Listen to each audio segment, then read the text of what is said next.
Welcome to the Steve Cimino Says Boom podcast, episode 7. I'm John Cimino with my co-host, Steve. Ball!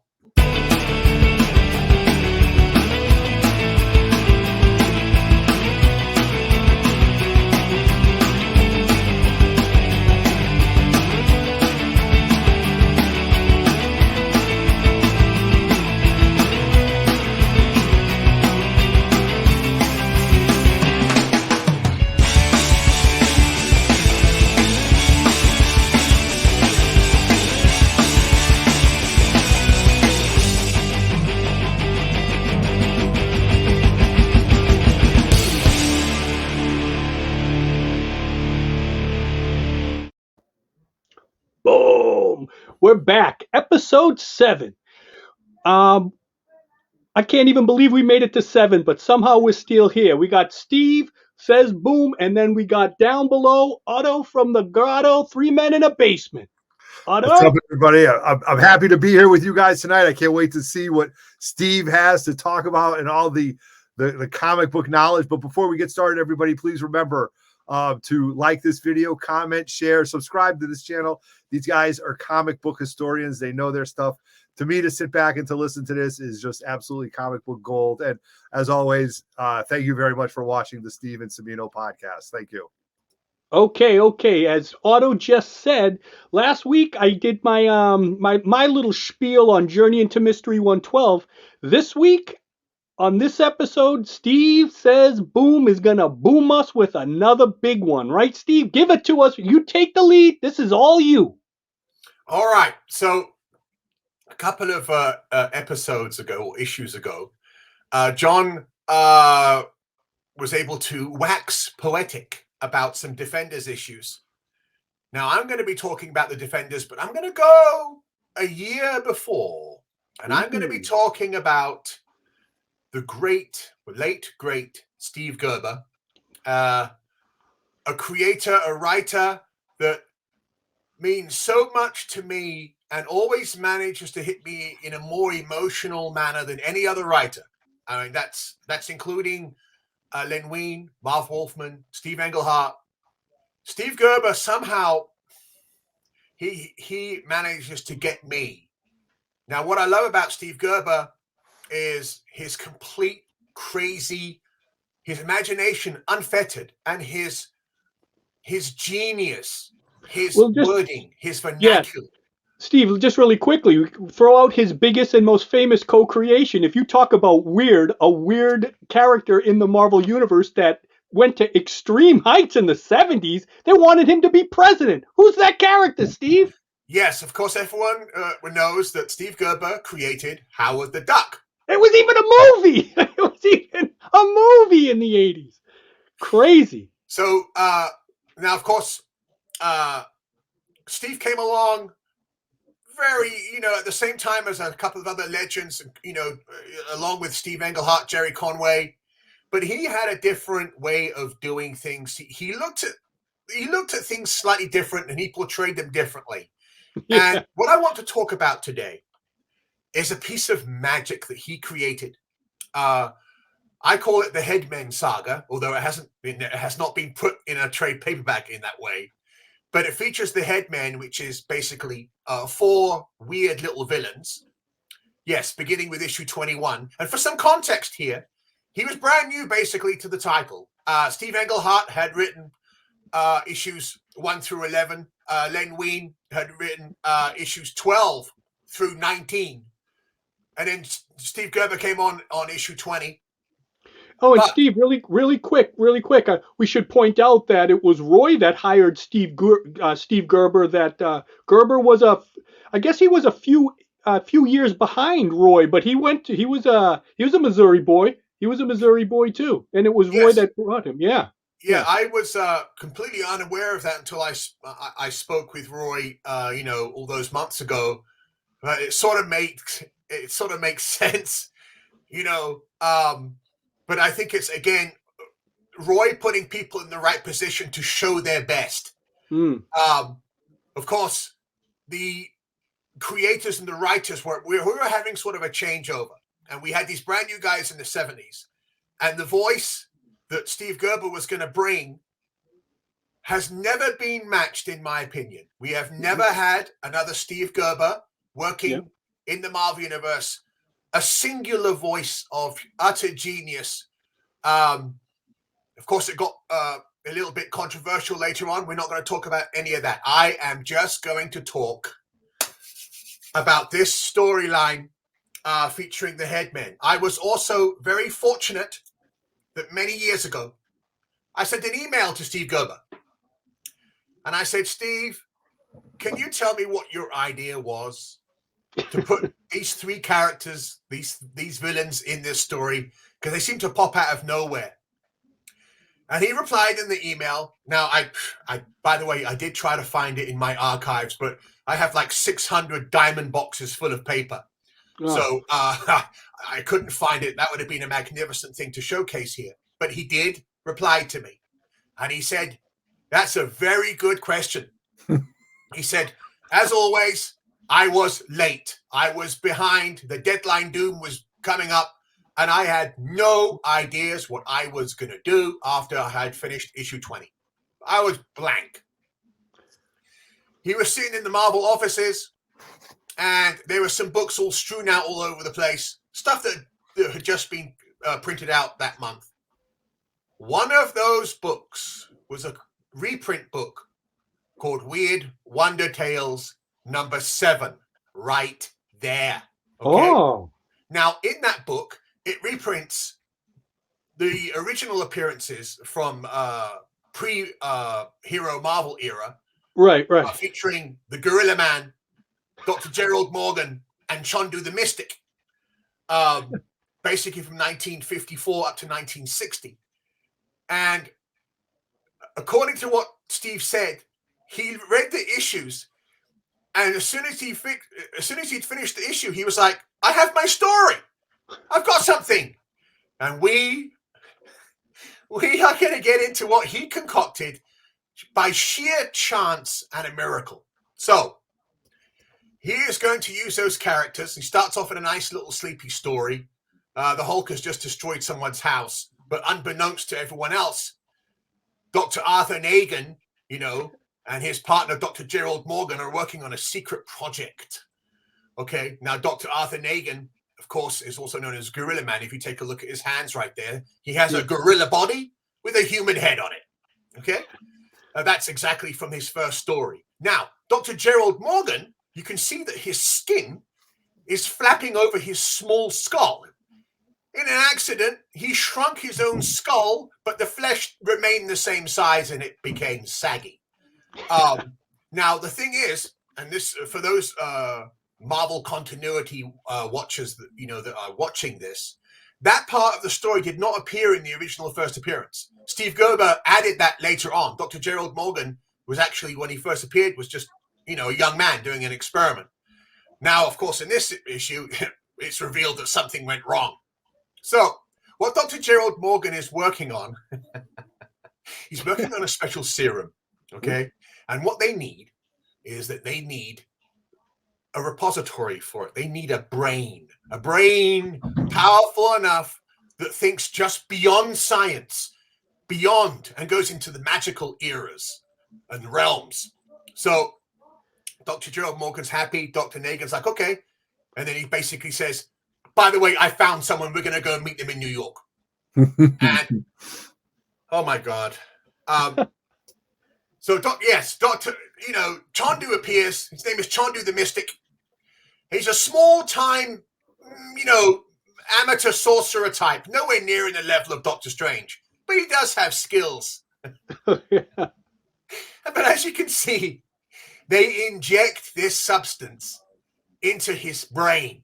And as you can see right there, and I love the way he says this. He says, the fingers of his consciousness reach out, clutch, pull, drawing a nightmare into our world. A sinister dream that dissolves into black rain and seeps into sleeping minds throughout the city. And I always love the way he's screaming right here. Like, ah! And here it is. There's the black rain. And what this does, anyone who's sleeping at the time within the New York area, it's not across the entire world, just the New York area, goes absolutely nuts. And one of those people that goes nuts is a sleeping Banner. And the Hulk just comes pouring out of Doctor Strange's house. And it's like smashing and going crazy. Doctor Strange is like, what on earth's going on? The whole area is full of screaming crazy people. People throwing themselves out of buildings. Now, while this is going on, the plan becomes apparent as to what these little villains are doing. Dr. Negan goes out and he starts robbing a diamond district, so that he can finance further experiments. So all of this, this utter chaos was just so that he could rob some diamond, areas. So he's got this little bag. Nighthawk tries to, comes across him by complete accident. And he's like, okay, let me go down and take care of this guy. Not realizing that Dr. Negan has a gorilla body. Okay. And he just cracks Nighthawk right in the face. And Nighthawk's like, wow, what in the hell's going on? Dr. Negan gets away with this bag full of diamonds. And Nighthawk goes over to see Doctor Strange and says, hey, I think I know what's going on with this crisis. I found someone, I met someone that might be the cause. And this little segment, this little part here in this word balloon has never been more apt. It says, basically, and if so, what then?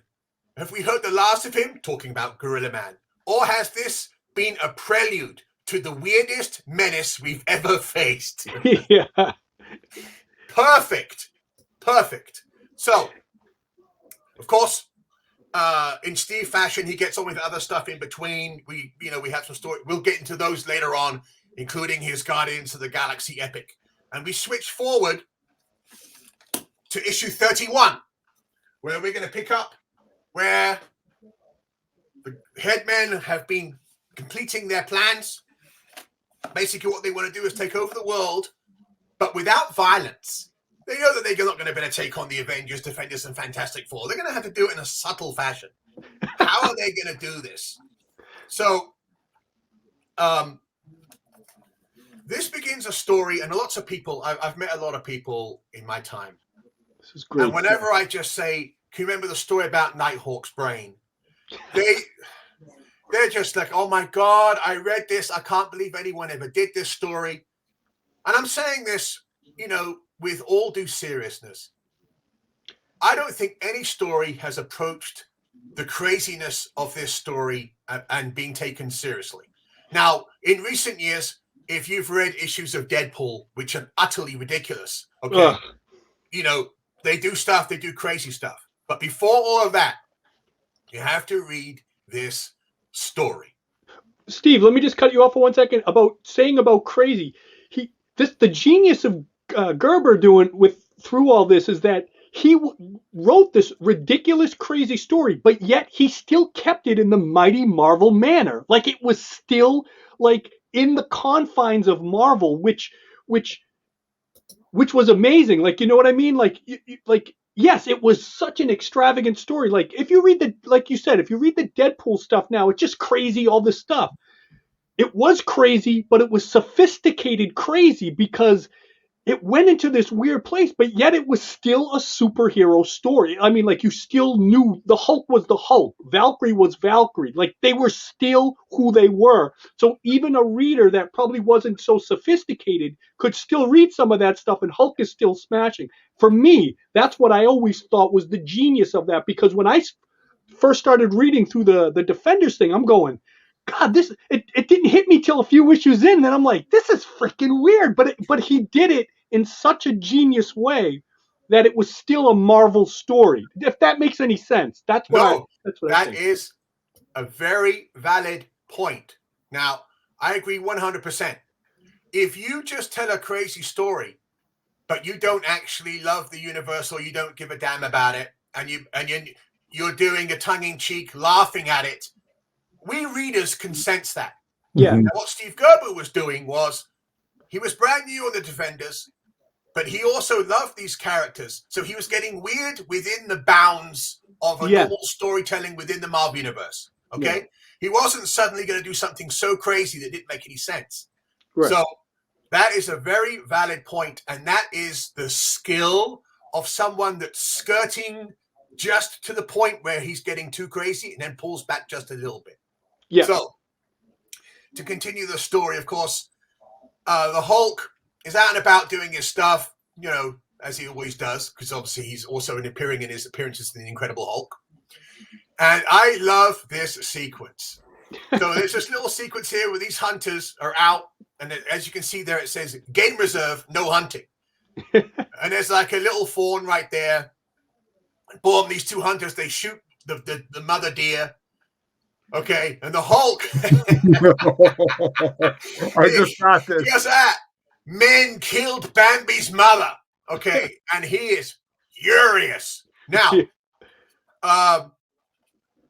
what we don't really know is, did he kill these two hunters? Because in the next page, basically he smashes one person against a tree and then strangles the other one. We don't know whether they died, but the Hulk's like, well, I can't leave Bambi alone. I'm going to take Bambi to see, to go to Doctor Strange's house. We're going to, it's going to be safe. And this is such an important factor because this little fawn is going to become very pivotal to this massive, crazy little story. Okay. Now, also,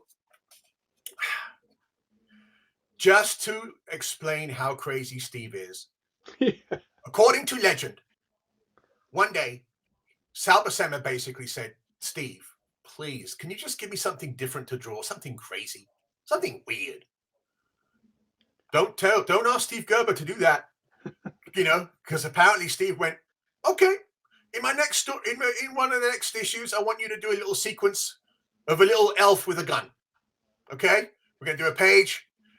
The little elf is going to pop up and it's going to kill some people. That's all he's going to do. So, after a suggestion by Sal, this little plot gets put into the book. And by the way, this little plot would go on for years. No one knew what the hell was going on because Steve didn't know what it was. Okay? He had no idea where he was going to go with that story. So, you have this crazy story going on where, the Hulk is going to go back. You got to read this. Read these two panels. Just read them. They're fantastic. Oh, Charles, hold me. I think I'm going to faint. Or maybe I already have. It's an elf, isn't it? That little man is an elf. I don't know what it is. It's goodbye, Charles. Yeah, it really is absolutely fantastic. Again, Steve Gerber reacting to something that Sal said. Boom, throws a story in that makes no sense, and he's just going to leave it hanging. Okay, and again, when I became advisor in the Overstreet, I made sure to make reference of the first appearance of Elf with Gun. Okay.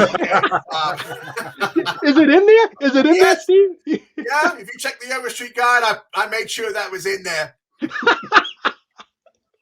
That was the first appearance, right? 31? No, actual fact, it's 25. Really? Issue 25 is the first appearance.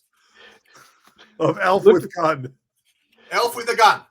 And by the way, Steve never finished the story off. He just kept it going and going and going. And I think in one of your issues that you talked about, John, he got run over by the truck. Yeah, that's how it just simply like that. And then JM Demet. It did get changed, but we can get into that at some other point. Yeah. Now, here is where the story just gets absolutely nuts. Okay. Nighthawk is captured by the Headman. Okay. And there's a little scene in there where Nighthawk is, tied down. He's like, well, what are you going to do with me? And then Dr. Nagan is there with his scalpel. So basically what he's going to do is he wants to get into Doctor Strange's Sanctum Sanctorum secretly. He wants someone to get in there. So what he's going to do is he's going to take out Chondu's brain, put it inside Nighthawk, and then send, quote, Nighthawk to find out what's going on with Doctor Strange, what's going on with the Hulk, what his relationship with stuff. And in the meantime, put Nighthawk's brain in a little glass. So it happens very quickly, by the way. The guy must be an absolute genius, this Dr. Nagan. And on the way back, Nighthawk, in quotes, with Chondu's brain is flying down and meets the Hulk, who's taking the little fawn to see Doctor Strange. They go back to the Sanctum Sanctorum. Doctor Strange has no idea, of course, that Nighthawk has Chondu's brain. So Chondu is going in there and he's sucking all this knowledge. He's like, oh, wow, look at these artifacts and stuff like that. Oh, interesting. When the Hulk's like, what are we going to do? What are we going to do with this little baby Bambi? So after being in there for a little bit, Chondu realizes like, okay, I think I know what's going on here. What I'm going to do is I'm going to use my sorcerer's powers. I'm going to freeze them in place and then rush back and go and tell my comrades that we can come back and do what we need to do. So Nighthawk uses this spell. Bam! He tries to capture everyone, and then he leaves. That's Doctor Strange we're talking about. So Doctor Strange is like, what is this? He just, he quickly gets out of the little spell, and he ends up having a little fight. Completely, utterly defeats Chondu. And then they bring him down. They're like, okay, take his mask off. Who's impersonating Kyle? They take the mask off, and they're like, well, that is Nighthawk. So now they're in a quandary. They're like, okay, well, he's been mind controlled or something. He's under some hypnosis. But then they have no idea that his brain is currently over at Dr. Nagan's house in a little glass. They have no idea. So, as you can see, the story's getting really, really crazy now. So now we have a fawn. We have the Hulk moaning and crying about Bambi. We have Kyle Richmond's brain in a jar. Chondu's brain in Nighthawk. Okay, and then Nighthawk captured at the mercy of the Defenders. And then we get to issue 32.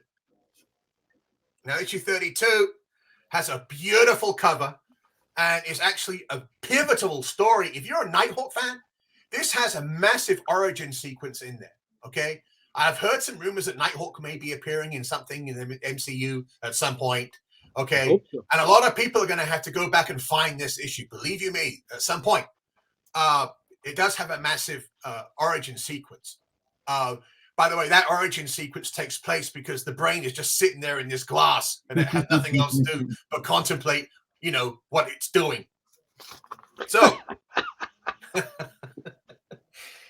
Doctor Strange calls the son of Satan and says, hey, you know what? He may be, a demon or something's taken over his body. Hellstorm comes over, does some spell, doesn't work. It's like, I don't understand it. Okay, there's no demons or anything in there. So they say, okay, goodbye. Then Doctor Strange, he unleashes the Eye of Agamotto. Wow. It's all-seeing, all-powerful. And so what it does, it goes in there and shows the true vision of what's inside Kyle Richmond. And there's this little sequence where Kyle Richmond's head disappears and Chondu's face is there instead. And Hulk's like, oh, ugly head. Hulk hate ugly head. Okay, so now they realize, and this blows their minds. The brain of Chondu is in there. What are they going to do? Okay, now they're panicking. Okay, Nighthawk's brain is somewhere. Where is that brain? Okay, what are we going to do? So, meanwhile, and just in case you thought, and Otto, here we go. This is for you, Otto. Yeah. We head back to the base of Dr. Nagan and Gerald Morgan, where we are going to meet the fourth member of the Headmen, perhaps my favorite. Okay, her name is Ruby. Yeah. And she has a red computer head that she put that on her own head, by the way. She cut her own head off, okay, and put that on her head. Now, the funny thing is, I was always amazed by how good her body looked. So I was like, wow, where in the hell do scientists end up looking like that? She looked gorgeous. I mean, it's she's got just a red head, like a red bull. And the funny thing is that, Dr. Gerald Morgan's like, what in the hell? Is some sort of freak? And Dr. Nagan's like, oh, no, this is a great member of our team. This is going to be a great asset.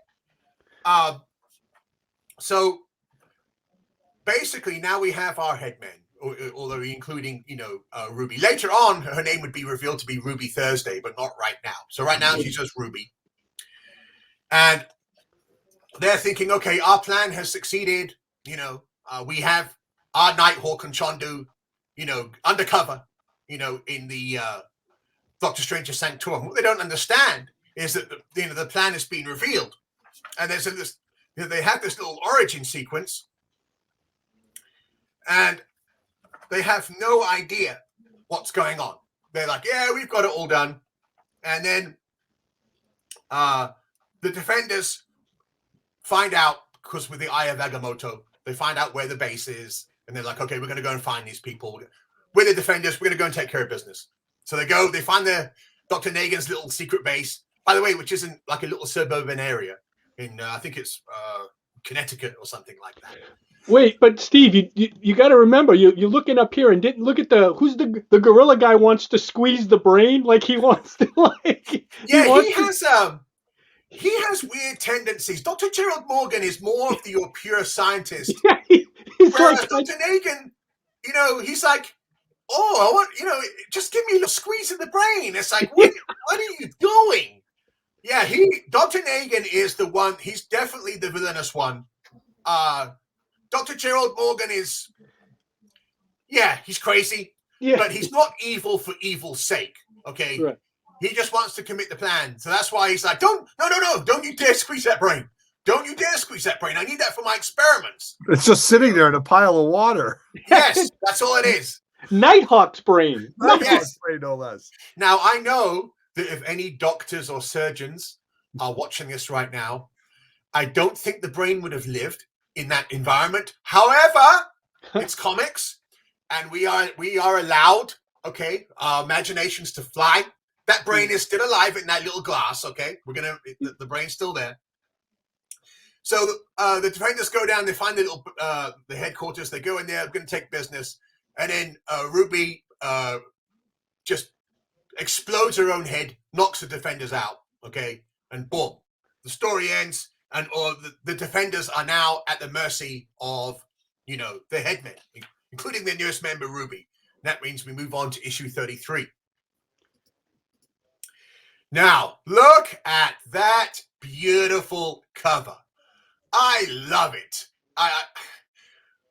When I first, because by the way, I had to pick these up as back issues. I was not buying them as they came off the stands, unfortunately. Me too. But when I got that issue, I was like, wow, I cannot believe what's going on. Look at Ruby. Look how magnificent she looks. Okay. And then we see Dr. Nagan in his gorilla magnificence. But that actually looks great. I appreciate that. That's a great side pose with his shoulders and his forearm. That's a nice shot right there. That's Gil Kane. Gil Kane. Yes. Now, here's where it gets really crazy, because on this splash page, okay, basically it says webbed hands, warm heart on the splash page, and we get to see the little fawn looking very angry. Now, right now, people are wondering, I can see it right now. If I could read their minds, they're thinking, what is going on now? Why is the little fawn actually showing some form of intelligence? What is going on here? Okay. Now, there's a little flashback sequence in this issue, which explains that Doctor Strange had to find a way to take Chondu's brain out of Nighthawk, okay, and then put someone else's brain in there. So what they did was they put Jack Norris's brain, okay, into Kyle's body, and they shunted Chondu's brain, his consciousness, into the fawn. So that right now, you see how the fawn is angry, grimacing? That's because Chondu's furious, okay? He thought my plan was great, but he did not reckon Doctor Strange's skills. So when I was reading this, I was like, where are we going? What are we, Steve, where are we going with this? It really is a magnificent thing that, Sal Buscema could basically draw anything and everything at any time. And he had to with what, Steve was asking him to do. So basically, Nighthawk okay, with Jack Norris's brain, goes back to see the villains and gets introduced to Ruby. And then Ruby's like, you know what? I like you. You're very cute. It says, please accept this expression of my wish that we grow to become close associates. So she changes her whole head to a pair of massive lips. Gives Nighthawk, remember, that's Jack Norris's brain inside there, a nice little kiss. Okay. So basically we find out that, you know, yes, Ruby took her own head off and changed it into a ball of plastic, but she's still a woman. She still fancies, you know, a little bit of romance. Absolutely brilliant. Brilliant. Steve Gerber, no one else would have done any of that. So they get to this little scene where the defenders, you know, they revive, they come back, they attack. And Nighthawk, okay, grabs the brain and the glass and flies off. And, you know, Dr. Nagin's like, oh, yeah, Chondu's got the brain. Everything is going, still has no idea what's going on. Okay. And then, of course, Ruby knocks out, basically incapacitates the defenders again. Okay. Just goes to show you how powerful she is. Okay. That's twice now that she's defeated the entire defenders. Okay. She just, that head. She unleashes this like weird goo, and they're all like stuck and they can't do anything. So they're like, okay, let's go and do what we need to do. And then in between, just when you think that I'm getting more and more crazy, Steve ups the ante. He has a weird spaceship arrive in New York and boom, kidnaps by teleportation the Fawn. Right out, just a couple of blocks away from Doctor Strange's Sanctorum. Boom. Then, as Nighthawk, Jack Norris is flying along. Boom, he gets transported. And he's like, where am I? And he ends up on this little spaceship right there with Nebulon the Celestial Man. Okay. So here we are. Steve is building these layers of this story. Okay. And there's no way that anyone who was reading this at the time could follow what in the hell was going on. But of course, Nebulon had appeared in issue 14 and apparently had been destroyed. But obviously, in this issue, he's like, no, I wasn't destroyed. I got, thrown off into a distant dimension.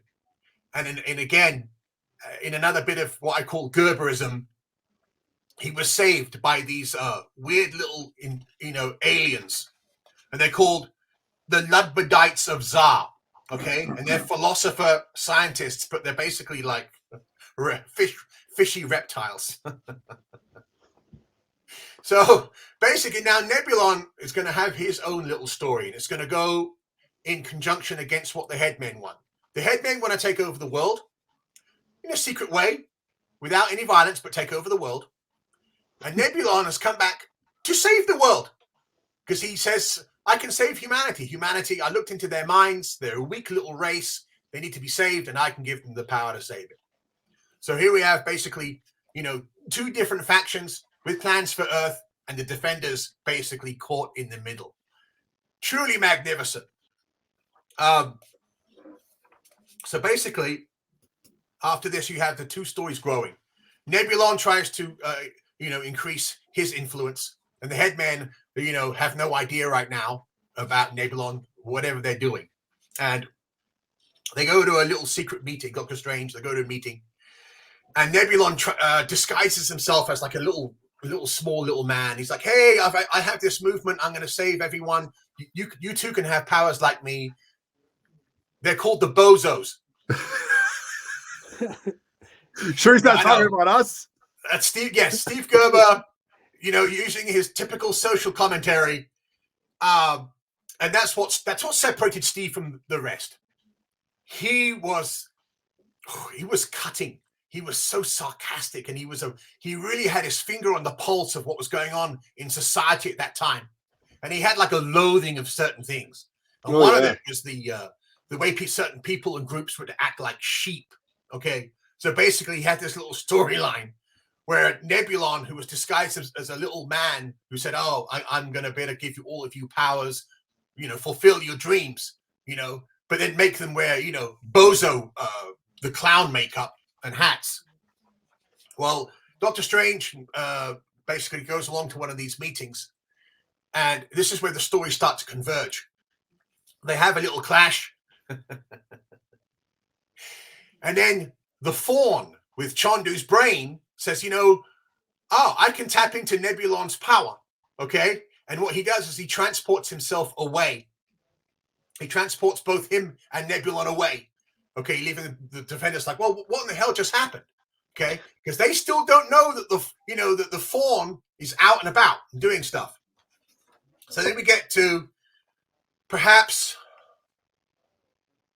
I know a lot of people are going to say that Howard the Duck is his finest hour, but in Defenders 35, I think we have something which is just totally amazing. Okay, what we're going to see is a brand new creation of a brand new Chondu the Mystic. So basically what they're going to have to do is they're going to have to get Chondu's consciousness back into his body from the Fawn with the help of Ruby and, of course, Dr. Nagan. But what Chondu doesn't realize is that Dr. Nagan has been experimenting and making a fresh, brand new body for him. Okay? So Chondu wakes up and he's like, okay, where am I? What's going on? And it says here, Chondu stands as the ultimate achievement of Negan's transplant surgery, Morgan's biochemical research, and Ruby's experiments in plasticized prosthetics. And he sums up his reaction to his new status in a single utterance. Yeah! Okay, so he's losing his mind. Okay, and in the next panel, basically what you see is that what he is. Crimson bat wings spread from his back. A hideous twisted horn protrudes from his forehead. His teeth have become fangs, his tongue that of a serpent. Now this is the coup de grace. Clusters of lampreys have replaced his arms, and his legs end in feathers and sharp talons. Improvements? Oh my word. I love this. No other writer, Steve Englehart, Jerry Conway, Roy Thomas, Stan Lee, no one would have done that. Yeah. Okay. So of course he is furious. You know, he attacks his teammates. And basically Ruby says, Hug, calm down. If you don't like your body, you know, you can transfer your consciousness. Okay, because you don't have a real brain anymore. You have a computer plastic brain like I have. You can, you know, transfer it into a fresh new body if you want to. And of course, that's the first thing he does. He goes out flying and he's like, I'm going to go and find. So he finds this big construction worker because I want a big, strong body, you know, so what I want to do. While he's out there flying around, okay, he bumps into Valkyrie and they get involved in this massive fight. It's very brutal. Brutal. You know, and in the end, Valkyrie cuts one of the wings off his back, just hacks it with her sword, okay? And then grabs his horn and just uses her knee to just knock him unconscious, okay? She's arrested for the violence, and so is he, but she goes to jail. And right now, the plans of the Headmen, it's all going wrong. It's all going wrong. Chondu has been captured, and basically what happens is Valkyrie's put in jail, which is interesting in itself. But as that story, the Headman's plan has come to a complete and utter disaster. Just a disaster. So what we have, Kyle Richmond, his brain still, basically, in there. In issue, by the way, also in issue 35, they also call in Dr. Tanya Belinsky, okay, the famous, renowned neurosurgeon who happens to be the new female Red Guardian. I'm sure you remember that, John. Yep. And what she does basically is she puts the brain back, into his own head, so it's sort of safe. And it still works. Yes. Yeah, he wakes so up. Easy. All the connections are there. Everything's good. No problem. It's totally magnificent. Okay. Now, then Steve sort of lets that story, drop a little bit, and he starts, talking about the Nebulon story, which I won't go into here because I'm factoring on the Headman. So basically, he finishes the whole story off in Defenders Annual 1. So there it is.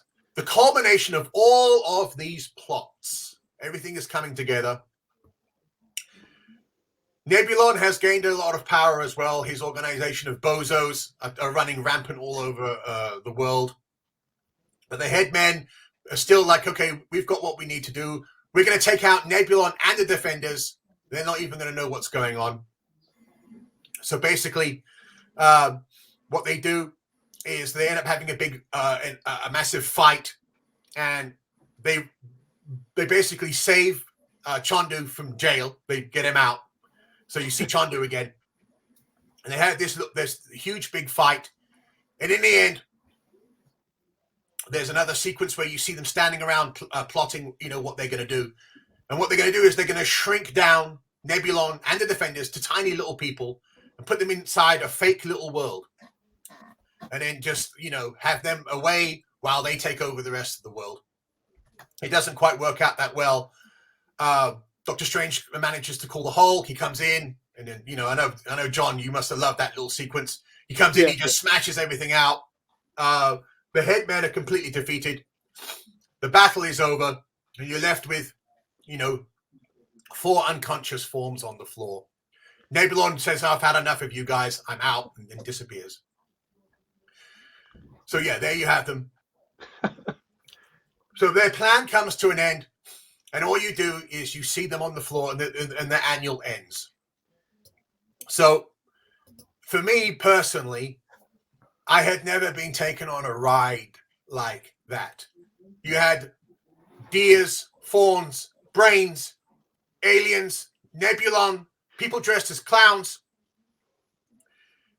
Truly amazing. And the funny thing is, to this day, no other writer has got close to the craziness of that story. And I do remember years ago, there was a writer at Marvel called Fabian Nicienza.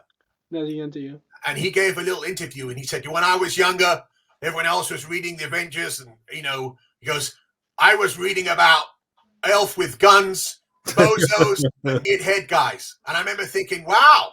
So this story and these characters has had, has affected many things. It's truly one of my favorites. And in actual fact, I would say this is so much one of my favorites that it's like probably my second favorite Bronze Age story, right after the Thor 184 that we've already done on this show. It's great when you read it, like you can always read it again, but when you're reading it for the first time, it is really such a roller coaster ride because, like I said, you think you're going to get these superhero stories like traditional Marvel stories, and then you're kind of going like, wait a second, what? And then it's just like, and then every issue gets progressively worse. And I don't know if any of you guys ever meet Sal Buscema. Have you guys ever met? No, I've never had that opportunity. Okay, he's a very calm guy. Like he's a very calm guy. Can you just imagine him writing this, like reading the script, like, okay.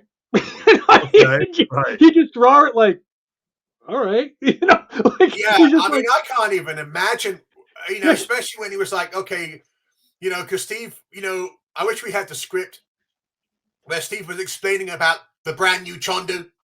Yeah. And he's like, Sal, do you have any artistic reference for lampreys and stuff?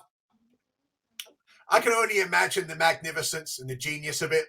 But just as a finisher in regards to the characters, Chandu and Dr. Gerald Morgan do not appear next all the way until 1989. And they appear next in the sensational She-Hulk #1 with John Byrne.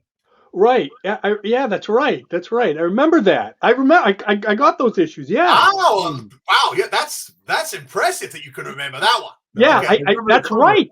I just don't. I remember seeing them, but I didn't know that was their first appearance since. Yes, I didn't know that. All those years. Now, Dr. Nagin made a brief appearance in Power Man and Iron Fist 68, which I don't even remember. I don't even remember what he does now. I'm going to look into that. And then he appears in the Sensational She-Hulk one. Now, Ruby, who was revealed her name to be Ruby Thursday, she has more of a history here. Her next appearance is in Omega the Unknown number 10. Okay, Omega. And then she appears in Defenders 76 and 77, okay, which is a massive story, also featuring Moondragon, okay? And it finishes off the whole story of Omega the Unknown, a massive story, before she then appears in a Sensational She-Hulk number 1, okay? Okay. So I remember that, yeah. Yes. And I remember the Celestial Man there. I know he looks like just a regular guy, but eventually you see what he really is. Remember that? Yes. He's this gigantic, almost like a Yes, he's like an amphibious creature. Huge. Yeah, he just looks like a man, but he isn't. His real form is just this octopus gigantic thing. Yes, just a massive aquatic creature, as I think it's called. Yeah, like a Kraken type alien, just crazy and thing. That appearance, by the way, is revealed in issue 14 of the Defenders. And he appears next, by the way. Nebulon appears next in Avengers Annual 11. Oh, geez. The big battle scene cover? Yes. Yeah. Silver Surfer, Nebulon are fighting. Oh, well done, Otto. Look at you coming out there. Yeah. On the side of a mountain, maybe. If that's... Yeah, that was the second time that the Silver Surfer and the Thor actually fought since Silver Surfer number 4. That was, and I remember. Oh yeah, and Iron Man fights. Doesn't he fight the Silver Surfer? And remember, they both hit each other with the energy, and they both knock themselves out. Yeah, Silver Surfer. And then Captain America, the Beast keeps hitting Cap, and Cap says, "Keep hitting me. I know you can think." And that's when Beast realizes that he's killing, and then he stops. Yeah, he was manipulating. That's with the girl too, though, right? That's with the girl. Yes, that's with the female aspect of Nebulon. Nebula, the funny thing right? is that Nebula? issue is actually written. I think it's by J.N. DeMatteis, I think, is also in that story. So that or Tom DeFalco. Unfortunately, Nebulon dies in that annual. So we've never had another appearance of Nebulon, which is sort of... And he never came back? He's never come back? As far as I know. I may be wrong. I have been out of the Marvel Universe for 10 years. Of course, I love Nebulon. And at some point, in the future, I will be doing another spotlight on some other Defenders, because now I think you guys are beginning to realize how much the Defenders meant to me. So a couple of issues ago, when John was like, "I want to do a Defenders thing," I was like, "Bring it on, bring it on all day long." Otto, what do you think of all that? What do you think? It's pretty interesting because I'm the unpopular opinion here. The Defenders, to me, wasn't a fun team. They weren't the flashy characters that I liked, and listening to these backstories, I really, really appreciated it. And trust me, after I have this time with you guys, I go back to the LCS and I try to dig these up because it is fun to have in hand. And I hope the viewers appreciate looking at the pages. But for me, I've gone back, to that Moon Knight cover that's, you guys have talked about, and looked into that. I've been buying those in back issues on the low, and people are like, "You're buying Defenders now?" And I'm like, hey man, if I didn't appreciate it then, I definitely appreciate it now. So, but that Avengers Annual 11, I bought that right off the rack just because there were so many people in that, and it's good to know. Fight. Yeah, it looks so cool. Yeah. So Otto, if you got basically two choices, you can either hunt down the original issues, or you can get the recolored, nice, fancy versions. So you have the Defenders Marvel Masterworks. Yeah. Okay. Now this is Volume 3, which contains issue 21. And also reprints the story in the Weird Wonder Tales number 7. Okay, gotcha. By the way, that was a beast of an issue for me to find. Oh, I don't think I've never even seen that. I wouldn't even look for it. I spent 12 years, and I was like, oh God, what am I going to do? And I was at a show, and I was flicking through, and I fell to my knees. I was devoid of strength, and I reached out to the dealer, and I was like, anything. How much? He could have said $100. I'd have paid it. I was like, I gotta have it. Okay. So that's in here. And then the rest of the whole story, okay, beautifully recolored, is Defenders Volume 5, okay? And it has that complete story, beautifully recolored, okay? It's all really good.